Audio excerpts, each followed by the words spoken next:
ராஜா மலர் பேசுகிறேன். நான் ராஜா மலர் பேசுகிறேன். சின்னதாக காரக்குழம்பு சிம்பிளாக எப்படி வைக்கிறதுன்னு நான் சொல்லித்தரேன்.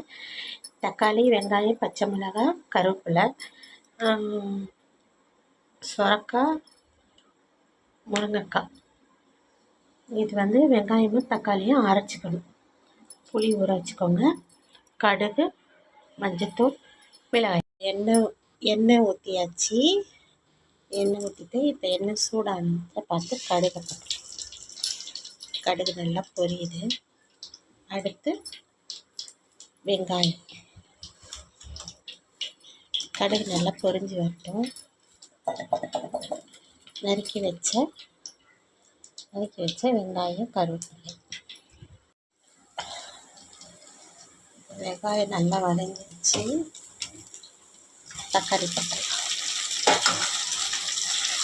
தக்காளி நல்லா வதங்கிடுச்சு. தக்காளியும் வதங்கிடுச்சு.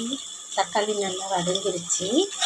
அரைச்சி வச்ச தக்காளி வெங்காயத்தை போட்டு கிளறி இதுவும் நல்லா எண்ணெய் பிரிஞ்சு வரட்டும்.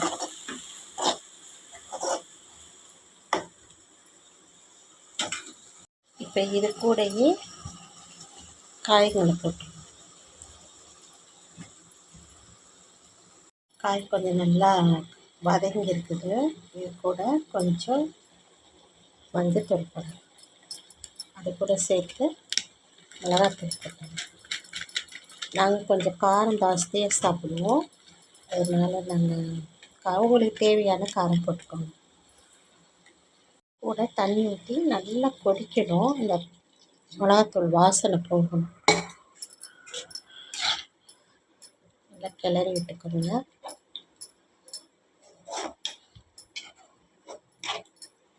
அதோடைய வாசனை, மிளகாத்தூளுடைய வாசனை போகிற அளவுக்கு கொதிக்கட்டும். மூடி போட்டுருங்க. நல்லா கொதிச்சிருச்சு. இப்போ சால்ட்டு போட்டுக்கலாம். தேவையான அளவு போட்டுக்கோங்க, ரொம்ப போட்டுறாதீங்க. நாங்கள் சாப்பாட்டில் சால்ட் போட மாட்டோம், அதனால குழம்புல அது என்ன இருக்கும். நல்லா கொதிச்சிருச்சு. இப்போ கரைச்சி வச்ச புளியை இதில் ஊற்றிக்கோங்க.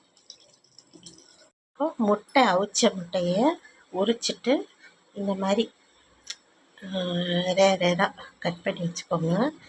ஏன்னா அப்போ தான் நம்ம குழம்புல போடும்போது நல்லா ஊறிய உள்ள வரையும் போகும், டேஸ்ட்டாக. அவ்வளோதாங்க. பிடிச்சிருந்தா லைக் பண்ணுங்கள், ஷேர் பண்ணுங்கள், கமெண்ட்டில் சொல்லுங்கள். ஈஸியான குழம்பு.